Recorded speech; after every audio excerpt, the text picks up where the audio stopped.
Hər vaxtınız xeyir, hörmətli izləyicilər.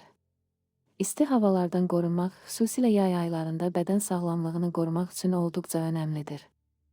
Aşağıdakı tövsiyələr gündəlik həyatına asanlıqla tətbiq oluna biləcək praktik üsulları əhatə edir. Səhifəni izləməyi və videonu bəyənməyi unutmayın. Günəş şüalarından qorunma. Birbaşa günəşdən çəkinin, xüsusilə günorta saatlarında təxminən 10:00-16:00 birbaşa günəş şüalarına məruz qalmaqdan uzaq durmaq faydalıdır.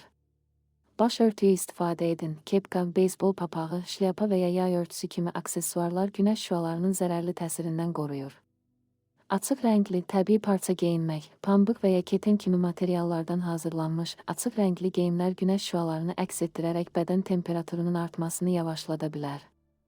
Daha çox su qəbul edin.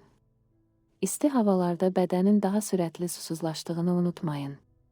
Gündə ən az 2 litr təmiz su içmək, orqanizmin elektrolit balansını qorumaq və su çatışmazlığına qarşı mübarizə aparmaq üçün vacibdir. Elektrolit tərkibli içkilər və təzə meyvə şirələri də bədən susuzluğunu aradan qaldırmağa kömək edə bilər. Sərin məkanlarda vaxt keçirin.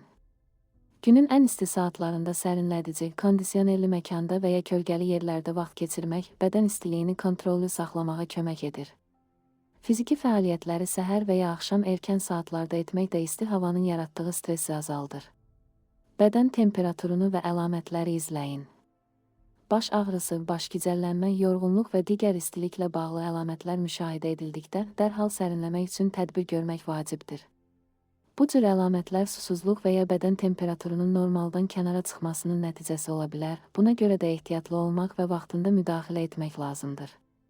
Bu təklifləri gündəlik həyatında tətbiq etmək isti havanın yaratdığı risklərə qarşı daha hazırlıqlı olmanı təmin edəcək və sağlamlığını qorumağa kömək edəcək. Belə maarifləndirici məlumat və informasiyaların davamı üçün səhifəni izləməyi unutmayın. Hörmətlə baxaq, az məlumat və informasiya toplusu.